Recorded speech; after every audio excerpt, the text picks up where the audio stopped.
কোকাকোলার মহব্বতে আমরা দূর করতাম পারি না, পেপসির মহব্বতে দূর করতাম পারি না। দাজ্জালের মোকাবেলা কিভাবে করবেন? কোকাকোলার মোকাবেলাই করতে পারেন না, পেপসির মোকাবেলাই করতে পারেন না। লাক্সাবান দেখি ইসরায়েলি পণ্য না? হ্যাঁ, এর মোকাবেলায় আপনি করতে পারেন না, তো দাজ্জালের মোকাবেলা কিভাবে করবেন? বারবার আমরা আফসোস করি, আমার ফিলিস্তিনের ভাই বোনদেরকে নির্যাতন করতেছে, চোখের পানি পালাই না। এই চোখের পানিটা মোছার জন্য আবার আমরা ওয়াশরুমও যাই কি যাই না? ওয়াশরুমে গিয়া যে সাবানটা দিয়ে সে মুখটা ধোয়, এই সাবানটা হইল ইসরায়েলি প্রোডাক্ট। আরো যেরকম ও ভাই চোখের পানি কেন ফাল্লা?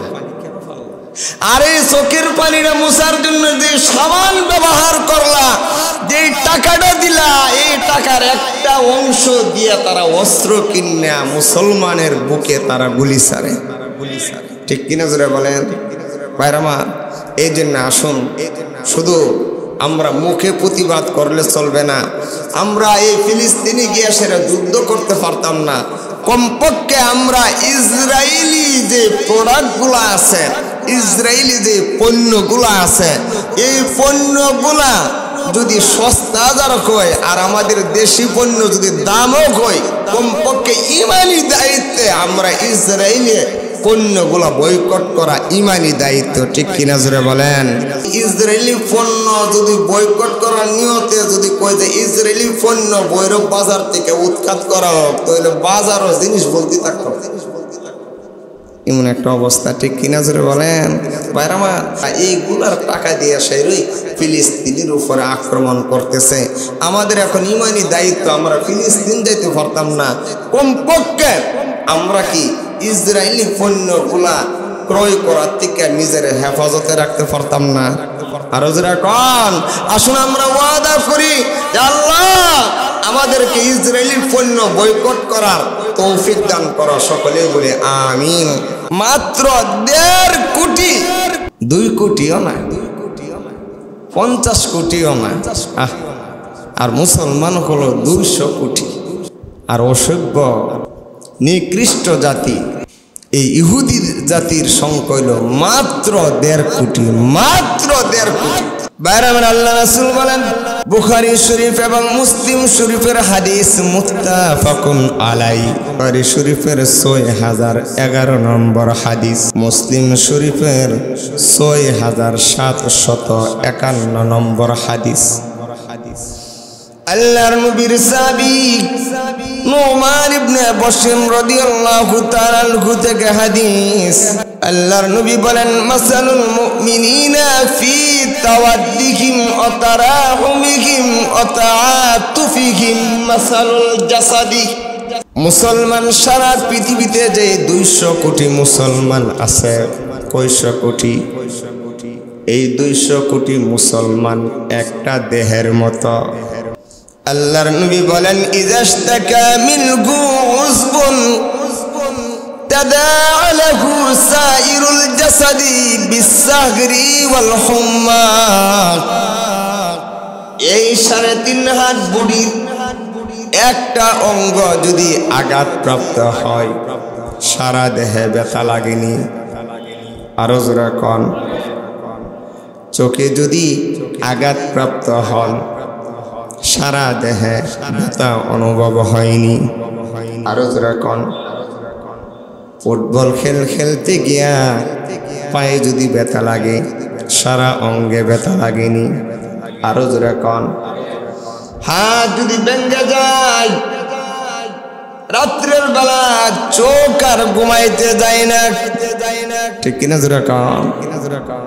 আল্লাহর নবী বলেন, ইজাশতাকা মিনহু উযবুন, মানুষের দেহের একটা অঙ্গ যদি আঘাতপ্রাপ্ত হয়, সারা দেহে যেমন ব্যথা অনুভব হয়, ইজাশতাকা মিনহু উযবুন, একটা অঙ্গ যদি আঘাতপ্রাপ্ত হয়ে যায়, তাদাআলাহু সাইরুল জাসাদি বিসসাহরি ওয়াল হুম্মা, তখন সারা দেহ তখন টের পায় আক্রান্ত হয় বিসসাহরি ওয়াল হুম্মা, অনিদ্রা এবং জ্বরে। ঠিক কিনা জোরে বলেন? সারা রাত আর ঘুমাইতে পারে না, জ্বর অনুভব হয়, ব্যথা অনুভব হয়, নিদ্রা। ঠিক আল্লাহর নবী বলেন, পৃথিবীতে ও আমার উম্মত, আমার একটা উম্মত যদি আঘাতপ্রাপ্ত হয় কোনো কাফের দ্বারা, কোনো বেঈমানের দ্বারা, তখন সারা পৃথিবীর মুসলমানই তার ব্যথায় ব্যতীত হতে হবে। বাইরে আমার লক্ষ্য করে দেখুন, আজকে 200 কোটি মুসলমান পৃথিবীতে, প্রায় 200 কোটি মুসলমান বসবাস করে। 1.5 কোটি ইহুদি অসভ্য জাতি দ্বারা আমার ফিলিস্তিন ভাই বোনেরা নির্যাতিত হচ্ছে। ঠিক কিনা জোরে কন? মাত্র 1.5 কোটি ইহুদির দ্বারা আশেপাশে মুসলমান রাষ্ট্র আছে না নাই? আরো জোরে কন। কোনো আওয়াজ আসেনি? আওয়াজ আছে ঠিকই, আওয়াজ দিলে কি লাভ হবে? কোনো গুরুত্ব নাই, আসেনি? আরো জোরে কন। এই পৃথিবীতে প্রায় মুসলিম রাষ্ট্র হলো 56টা রাষ্ট্র আছে, মুসলমান রাষ্ট্র। কয়টা রাষ্ট্র? 56টা মুসলমান রাষ্ট্রের প্রয়োজন নাই। মাত্র সৌদি আরব যদি একটা হুঙ্কার দেই, সাথে যদি তুরস্ক একটা হুঙ্কার দেই, বলুন তো দেখি, এই ইসরায়েল যে জারজ যে রাষ্ট্রটা আছে, অসভ্য যে রাষ্ট্রটা আছে, এই রাষ্ট্রটা ভূমধ্য সাগরে পড়তে দেরি হবে না। ঠিক কিনা জোরে বলেন? বারবার ফিলিস্তিন রাষ্ট্র আক্রমণ হয়, এটা শুধু ফিলিস্তিনবাসীর দেখার বিষয় না। ফিলিস্তিনে যে আকসা মসজিদটা আছে, এই মসজিদটা রক্ষা করা কি শুধু ফিলিস্তিনবাসীর দায়িত্ব না, সারা বিশ্বের সমস্ত মুসলমানের দায়িত্ব। আরো যারা কাজ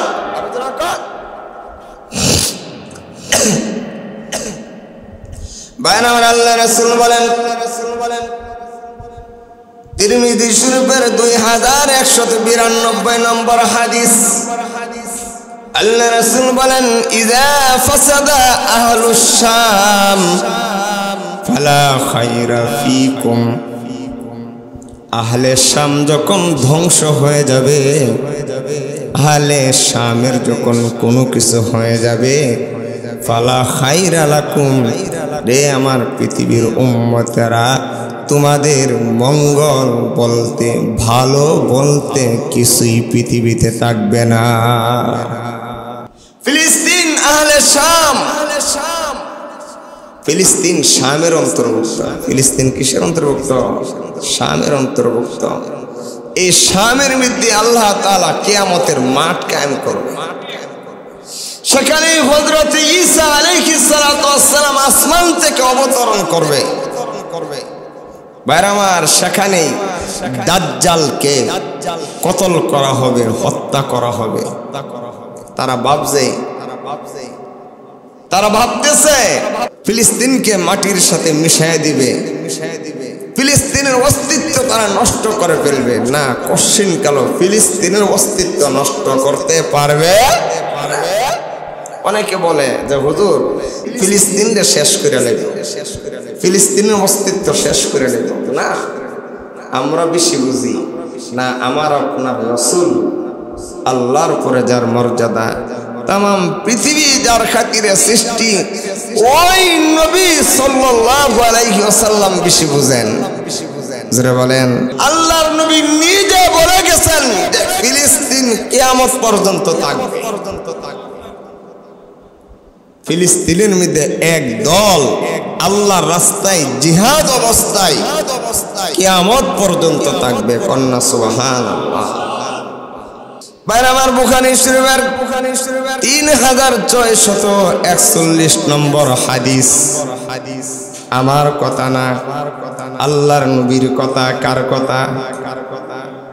আমি যে হাদিসটা বলবো ওই হাদিসটা কুরআনুল কারীমের পরে যেই কিতাবের সবচেয়ে বেশি মর্যাদা ওই কিতাবটার নাম হলো বুখারী শরীফ। বুখারী শরীফের 3641 নম্বর হাদিস। আল্লাহর নবী বলেন, লা ইয়াজালু মিন উম্মতি উম্মাতুন কাইমাতুন বিআমরিল্লাহ লা ইয়াদুররুহুম মান খাযালাহুম ওয়ালা মান খালাফাহুম হাত্তা ইয়াতিয়াহুম আমরুল্লাহ ওয়া হুম আলা যালিক। আল্লাহর নবী বলেন, আমার উম্মতের একটি দল আল্লাহর রাস্তায় তারা থাকবে, তাদের ক্ষতি পৃথিবীর কেউ করতে পারবে না, তাদের অনিষ্ট পৃথিবীর কেউ করতে পারবে না। তারা জিহাদের ময়দানে থাকবে, এমনকি কিয়ামত এসে যাবে, কিয়ামত পর্যন্ত তারা জিহাদের ময়দানে অটল এবং অনড় অবস্থায় থাকবে।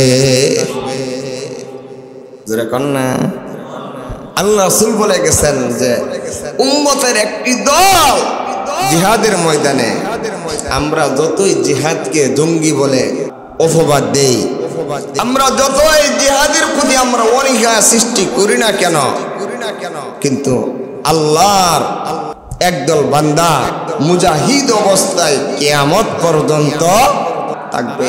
তাদের ক্ষতি পৃথিবীর কোন কাফের বেঈমান। সাহাবায়ে কেরাম বলেন, ও আল্লাহর রাসূল, এই দলটা কোথায় থাকবে? আল্লাহ রাসূল বলেন, এই দলটা হলো শামে থাকবে। অতএব এই হাদিস দ্বারা বোঝা যায় ফিলিস্তিনের আশেপাশে যারা মুজাহিদ অবস্থায় আছে এই দলটার কথাই আমার আপনার নবী 1500 বছর আগেই বলে গেছে। অতএব আমার আপনার কথা ঠিক না আল্লাহর নবীর কথা ঠিক? আর যারা কান আল্লাহর নবী বলেন, হাত্তা ইয়াতিয়াকুম আমরুল্লাহ ওয়া হুম আলা যালিক, কিয়ামত এসে যাবে কিন্তু তারা জিহাদ অবস্থায় থাকবে, তারা মুজাহিদ অবস্থায় থাকবে। আমার আপনার নবীর কথা মিথ্যা হতে পারে? ঠিক কিনা জোরে বলেন। ভাইরা আমার, এই জন্য আমরা যাই বলি না কেন, যেভাবে ইসরায়েল ফিলিস্তিনের উপর আক্রমণ করিতেছে মনে হয় ফিলিস্তিনের অস্তিত্ব আর থাকবে না। না ভাই না, আল্লাহ রাসূল ভবিষ্যৎবাণী আগে বলে গেছেন যে উম্মতের মধ্যে একটি দল সর্বদা জিহাদরত অবস্থায় থাকবে, মুজাহিদ অবস্থায় থাকবে। ফাকালা মালিক ইবনে ইখামির ক্বালা মুআজ ওয়া হুম বিশ-শাম। এই হাদিস দ্বারা শামে যারা আছেন, শাম দেশে যারা যুদ্ধ করিতেছে, এই দলটার কথাই আল্লাহর নবী 1500 বছর আগেই বলে গেছে। আমার এই জন্য মুসলমানের শরীরে রক্ত থাকবে আর ফিলিস্তিন অক্ষত থাকবে না, তা হতে পারে না। মুসলমান যতদিন পৃথিবীতে থাকবে ততদিন এই ফিলিস্তিন মসজিদে আকসা ততদিন থাকবে। ঠিক কিনা জোরে বলেন। কারণ ফিলিস্তিনের বরকত আল্লাহ রাব্বুল আলামিন কোরআনে বলে গেছেন যে পৃথিবীর মধ্যে সবচেয়ে বরকতময় জায়গা হলো ফিলিস্তিনের জায়গা।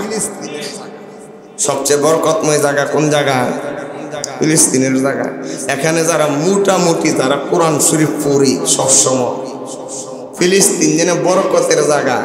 এখানে অনেক হাফেজ সাহেব আছেন, এরাও কইতে পারবেন, কোরআনের তরজমা না জানলেও কইতে পারবেন যে আল্লাহ রাব্বুল আলামিন যেন ফিলিস্তিনের জায়গাটারে বরকতময় জায়গা বলে গেছেন। কোন আয়াতটা? প্রায় অনেক জায়গা, প্রায় 5খানে আল্লাহর রাসূল ফিলিস্তিনের জায়গাকে, শামের জায়গাকে বরকতময় বলছেন। এর মধ্যে প্রসিদ্ধ একটা আয়াত প্রায় আমরা অনেকেই জানি,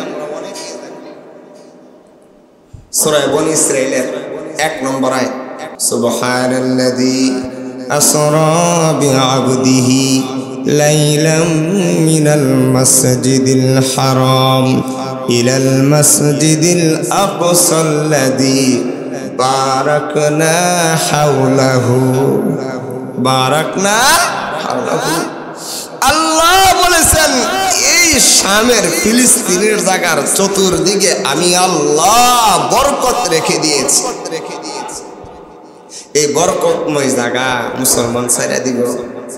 আর জোরে কোন আমার ফিলিস্তিন রক্ষার জন্য আরব না যেতে পারে, এই ফিলিস্তিন রক্ষা করার জন্য তুরস্ক না যেতে পারে, কিন্তু আল্লাহর নবী 1500 বছর আগে বলে গেছেন এই ফিলিস্তিন রক্ষা করার জন্য আল্লাহ রাব্বুল আলামিন একদল তৈরি করে দিবেন। জোরে বলেন একদল তৈরি এখন আছে না নাই? আছে।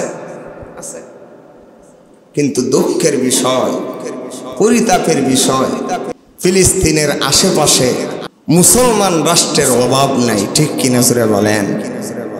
ফিলিস্তিনের আশেপাশে মুসলমান রাষ্ট্রের অভাব আছে? আর জোরে কোন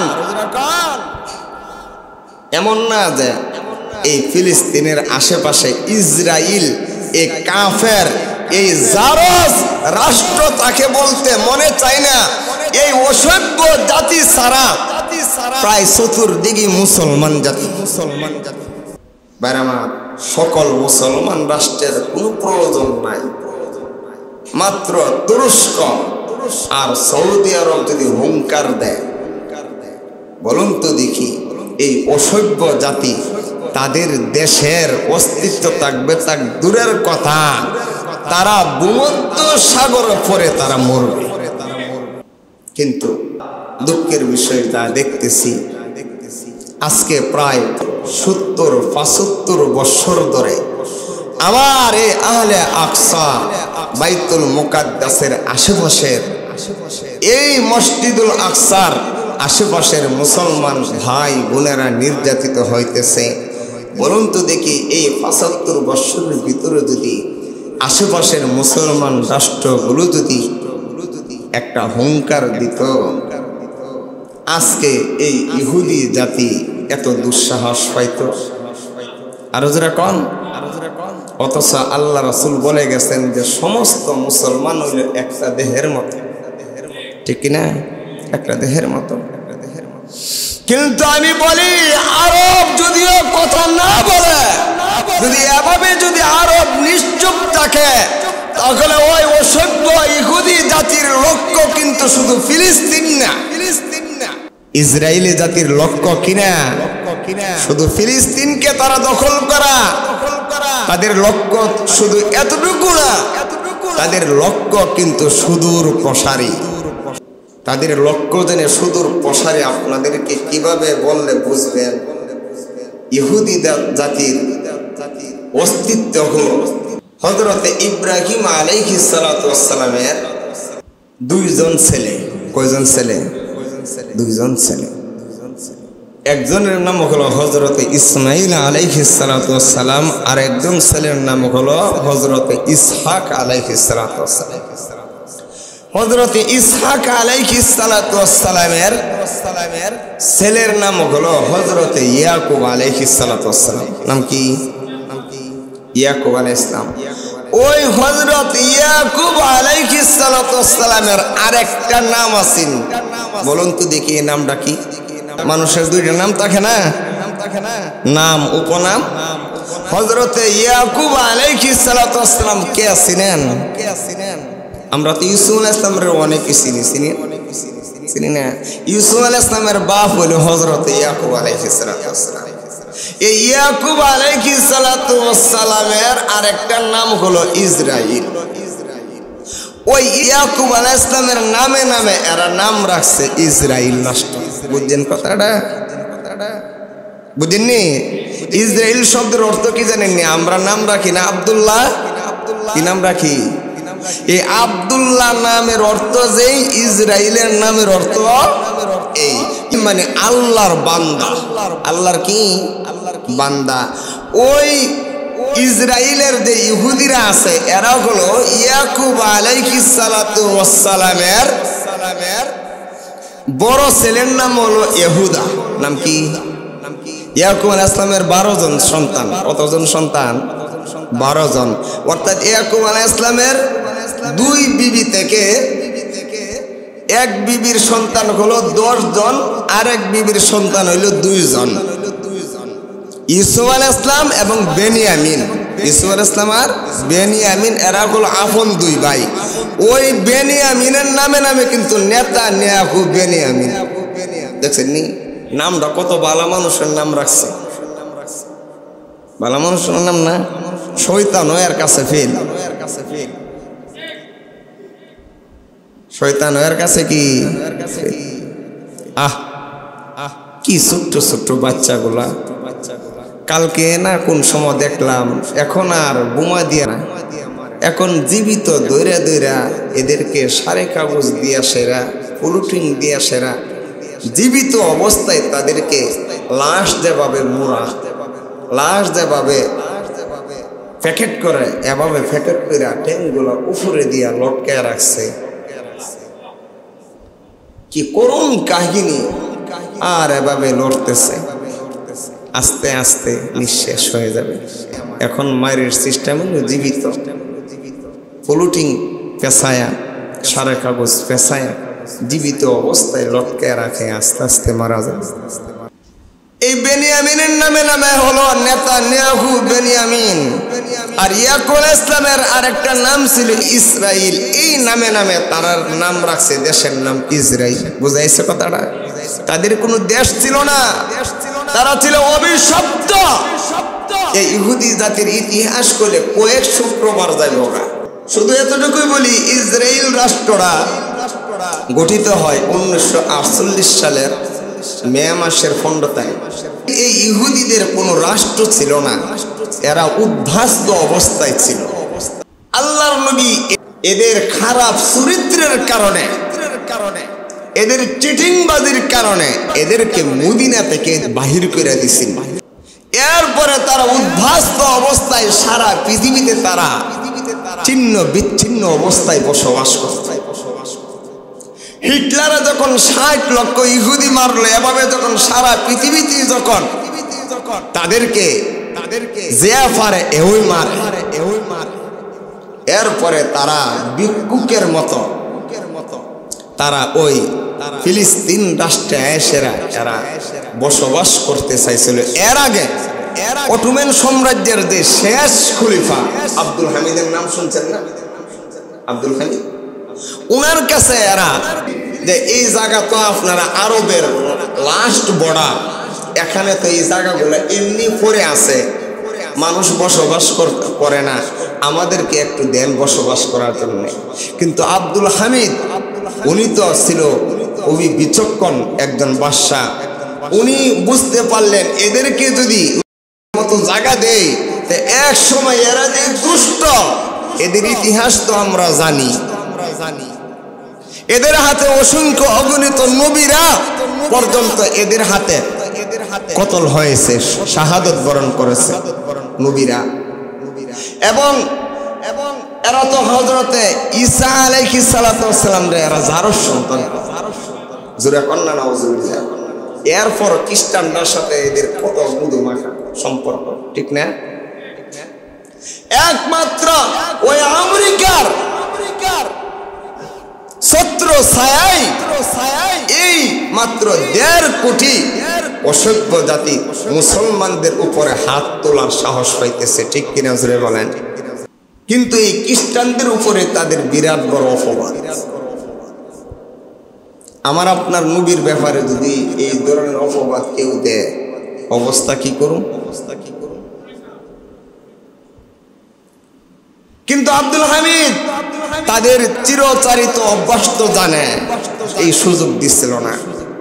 আব্দুল হামিদ অটোমান সাম্রাজ্যের শেষ খলিফার যখন রাজ্য হারা হইল, যখন ফিলিস্তিন এবং মিশর এগুলোর যখন সেকুলারিজম যখন চালু হইল, ধর্মনিরপেক্ষতা, তখন এই সুযোগে এরা এসেরা এই ফিলিস্তিনের লাশ মাথা একেবারে ভূমধ্যসাগরের পারে এরা টাকার একটু সুযোগ পাইল খাজনা দিয়ে দিয়ে। এভাবে থাকতে থাকতে প্রায় 1917 সালে এই ফিলিস্তিন, আগে তো ইসরায়েল ছিল না, এই ফিলিস্তিনের লাশ মাথার তারা টাকার একটু সুযোগ পাইল। এভাবে থাকতে থাকতে বছর পরে এরা দাবি করতে রইল যে এটা আমাদের ইসরায়েল রাষ্ট্র।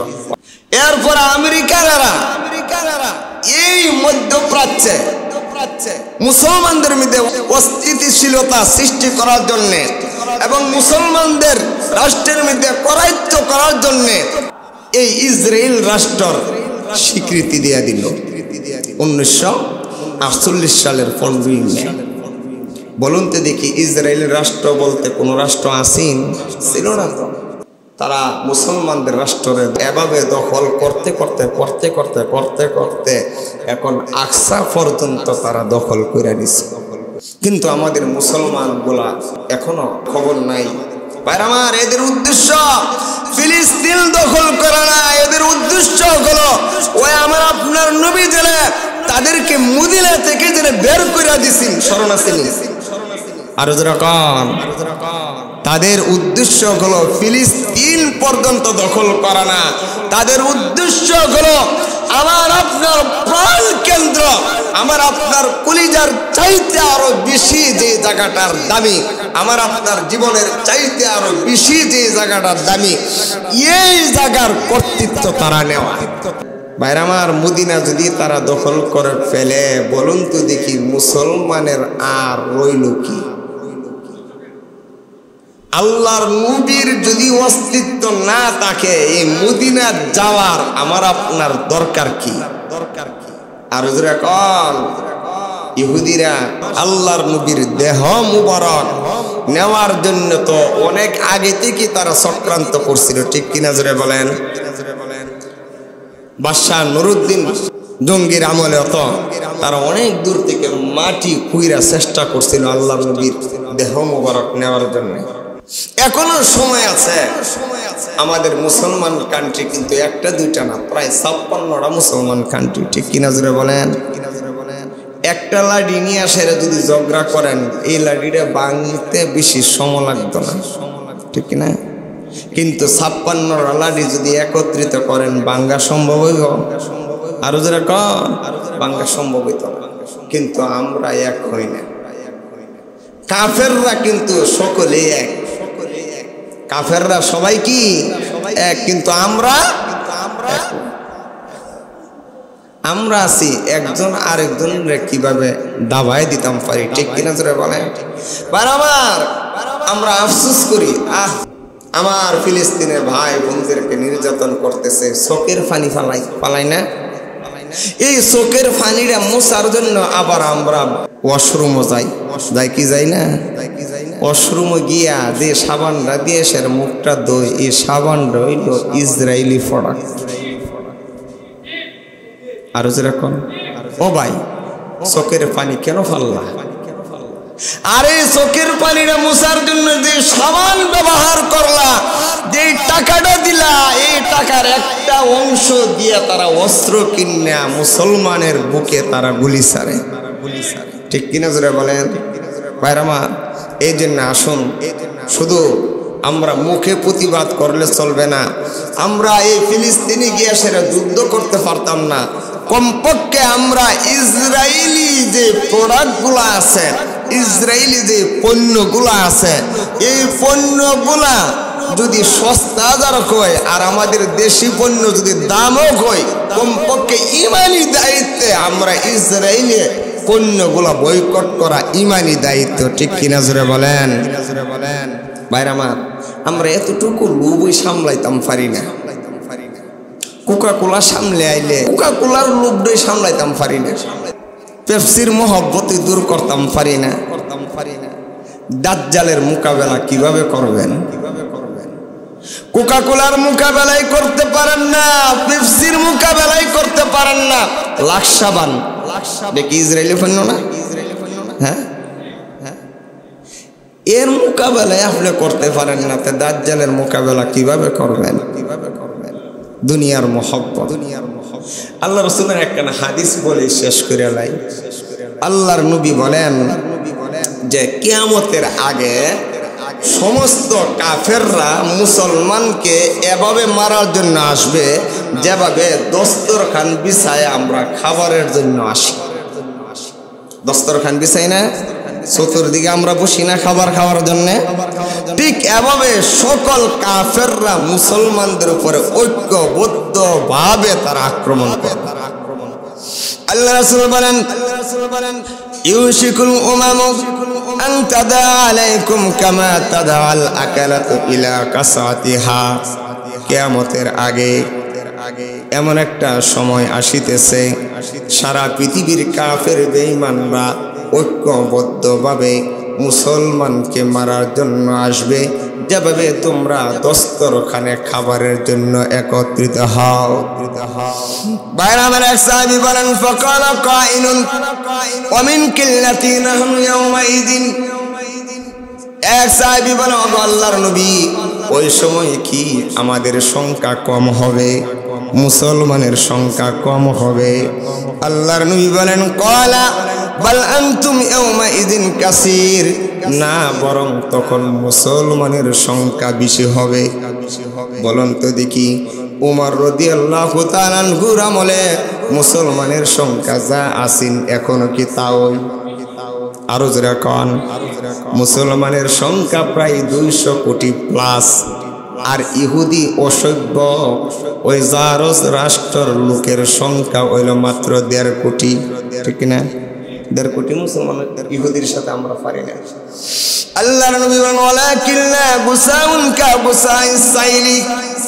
না, বরং এই সময় মুসলমানের সংখ্যা বেশি হওয়ার পরও তরঙ্গ তারিত খড়কুটার মতো মুসলমান বাসতে থাকবে, মুসলমান এমনও হবে। আল্লাহর নবী বলেন, ওয়ালা ইয়ানজিয়ান্নাল্লাহু মিন সুদুরি আদুফিকুমুল মাহাবাতা মিনকুম। কিন্তু ওই সময় তোমাদের যে দুশমনের মনে যেন মুসলমানের একটা ভয়ভীতি আছে, এই ভয়ভীতিটা উঠে যাবে। আগে মুসলমানের সংখ্যা কম ছিল, কিন্তু মুসলমানের প্রতি কাফেরদের অন্তরে একটা ভয় ছিল। মুসলমান মৃত্যুরে কি করে না, ভয় করে না। মুসলমানের সংখ্যা কম হলে কি হবে, কিন্তু তাদের সাথে আমাদের ফারা কিনা সম্ভব? এই যে একটা ভয় কাফের অন্তরে, ভয়টা উঠে যাবে। ওয়ালা ইয়াকুযিফান্না ফি কুলুবিকুমুল ওহান। এবং তোমাদের অন্তরে আল্লাহ ওহান সৃষ্টি করে দিবে। ওহান মানে দুর্বলতা। এক সাহাবী বলেন, ওগো আল্লাহর নবী, আমাদের অন্তরে যেন আল্লাহ ওহান সৃষ্টি করে দিবে। এই ওহানটা কি? আল্লাহ রাসূল বলেন, ওহান হলো হুব্বুদ দুনিয়া ওয়া কারাহিয়াতুল মউত।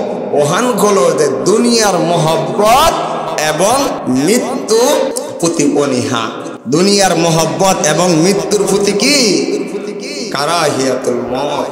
আগের মুসলমানরা মরণের প্রতি কি ছিল না? অনীহা ছিল না। এবং দুনিয়ার মহব্বত তাদের অন্তরে ছিল না। কিন্তু আমাদের অন্তরে দুনিয়ার মহব্বত আছে না নাই? কোকাকোলার মহব্বত আছে না নাই? পেপসির মহব্বত আছে না নাই? ইসরায়েলি প্রোডাক্টে ভৈরব বাজার ঘুরলে বেশিরভাগ যদি ইসরায়েলি পণ্য যদি বয়কট করার নিয়তে যদি কয় যে ইসরায়েলি পণ্য ভৈরব বাজার থেকে উৎখাত করা হোক, তাহলে বাজারও জিনিস, সব বাজারও জিনিস বলতে থাকতো। এমন একটা অবস্থা, ঠিক কিনা জোরে বলেন? ভাইরামা, এইগুলা দিয়া সেরা, এইগুলার টাকা দিয়া সেরই ফিলিস্তিনের উপরে আক্রমণ করতেছে। আমাদের এখন ইমানি দায়িত্ব, আমরা ফিলিস্তিন যাইতে পারতাম না, কমপক্ষে আমরা কি ইসরায়েলি পণ্যগুলা ক্রয় করার থেকে নিজের হেফাজতে রাখতে পারতাম না? আরো যারা কন, আসুন আমরা ওয়াদা করি যে আল্লাহ আমাদেরকে ইসরায়েলি পণ্য বয়কট করার তৌফিক দান করো। সকলে বলে আমিন। আর ভাইরা আমার, আমরা ফিলিস্তিন যেতে পারতাম না, কমপক্ষে যেমন আজকেও আন্দোলনে ডাক দিছে, আজকেও আপনার এই যে দুর্জয় মোড়ে আপনার এই আমাদের লোকেরা এই দুর্জয় মোড়ে এই সমবেত হওয়ার ডাক দিছে। আমরা কি সমবেত হইতে রাজি আছিনি? হ্যাঁ, আল্লাহ তাআলা আমাদেরকে তৌফিক দান করো।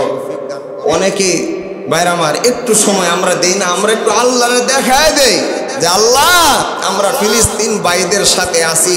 যদি আমাদের সুযোগ থাকতো তাহলে আমরা ফিলিস্তিন গিয়েও যুদ্ধ করতাম। ঠিক কিনা ধরে বলে? ওই যে মিশর, এরা ফিলিস্তিনের কাছে, এরপরও আর মাথা ব্যথা নাই। আমরা বাংলাদেশের মানুষের মোটামুটি ধর্মের ব্যাপারে এত অগাধ ভালোবাসা যদি ফিলিস্তিনের কাছে থাকতো তাহলে মনে হয় বাংলাদেশের মানুষের আটক করা সম্ভব হইল না। ঠিক কিনা জোরে বলেন? আল্লাহ তাআলা আমাদের ইমানে আরো বরকত দান করুক, সকলে বলি আমিন। যারা সারেগা সুন্নাত করছেন